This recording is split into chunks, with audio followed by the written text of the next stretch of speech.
So, que dia vou começar com investing? Boa pergunta. Vou começar, na temporada que eu estava estudando também, na 2020, na temporada de COVID. E para mim, comprar não, para mim, investments, estava thuis bezorgd, que chama Just Eat Takeaway, en to KLM, en die met deze ING belegging, precies dat is de manier mais fácil para mim essa temporada.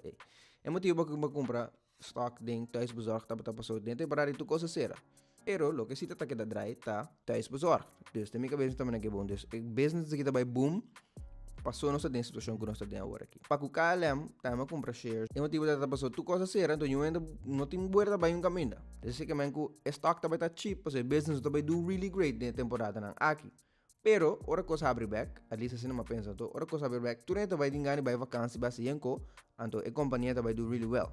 Aí espero para você anta, by wag den temporada na com e companhia na adu, anto com a stock adu. Ora aqui me tem 6 diferentes rekening para investing and trading. Mi main account din de giro, é ita mi Freedom Index, mi tanya mi say, ita mi Big Boy Portfolio, pero também mi tin de giro para mi pension rekening. Mi ta ZZP era o, dus mi say começar preparar para minha pensão. Então, eu não estou verão que o governo vai ser para mim. Então, usa interactive brokers para options trading.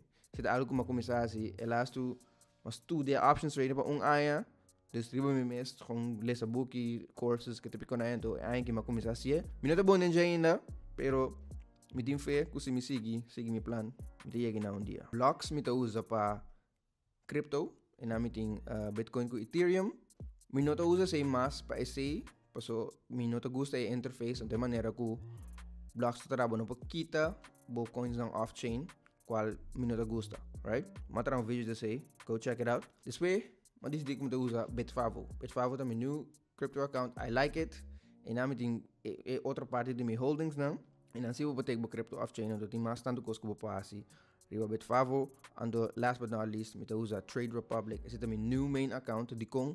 Paso, the hero nota the best in the business na minha opinião mas está mais caro bono tenha interesse riba bo cash bono pode comprar fractional shares pode comprar inteiro andel cada vez que porta expensive bijvoorbeeld se me quer comprar andel de Meta me tenho que pagar mané inteiro é $6 gispa para mim que mais então riba Trade Republic o passe o mais tanto coisa e botar 2% interesse riba bo cash this is it aantrekkelijk para mim bom vamos acabar vamos Tra Papel